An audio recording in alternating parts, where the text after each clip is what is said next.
நம்ம படத்தோட கன்னிகள் வந்து ஒரு டிசைன் பண்ணியிருப்போம். இப்படிதான் லுக் வேணுன்ட்டு.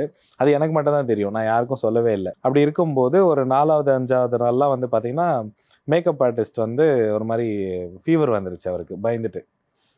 3 நாள் லீவ் கேட்டாரு. சரி நானும் குடுத்துட்டேன். உங்க அசிஸ்டன்ஸ் குடுங்க நான் பார்த்துக்கிறேன்ட்டு. முடிஞ்சுட்டு அவர் திரும்ப வராரு. அவர் திரும்ப வரும்போது ஒரு மரம் மட்டும் அவர் பார்க்கவே மாட்டாரு. மரத்து மேலயே பார்க்க மாட்டாரு. ஸோ அந்த மாரி இருக்கும்போது அவர் சொல்லிட்டே இருந்தார். நான் இந்த மரத்த மட்டும் பார்க்கவே மாட்டேன், பார்க்கவே மாட்டேன்னு சொல்லிட்டே இருந்தாரு. நானும் அந்த ஷூட்டோட ப்ரெஷர்ல அது என்னன்னு கேட்டுக்கல. போயிட்டு அத முடிச்சுட்டு கார்ல போம்போது, "ஏன் அந்த மரத்த பார்க்க மாட்டேன், பார்க்க மாட்டேன்னு சொல்றீங்கன்னு?" கேட்கும்போது அவர் சொல்றாரு, "நான் இந்த மாரி ஒரு உருவத்த ஒண்ணு பார்த்தேன். அது என்ன பார்த்து சிரிச்சுது."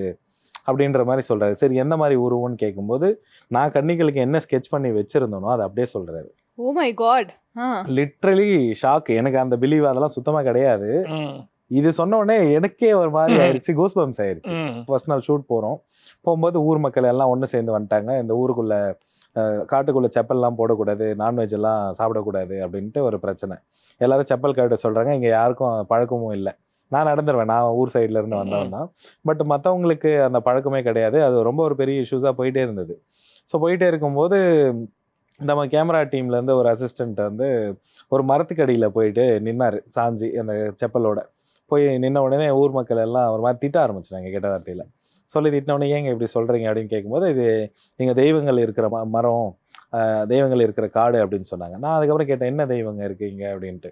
கேட்கும்போது, "கன்னிகள்" அப்படின்னு சொன்ன உடனே அல்லு விட்டுருச்சு. "என்னது ம். கன்னிகளா? என்னங்க சொல்றீங்க?" அப்படின்னும்போது, "ஆமா இது காலங்காலமா இது கன்னிகள்லாம் இருக்கிற காடு. அந்த மரத்துல தான் வருவாங்க." அப்படின்லாம் சொன்னாங்க.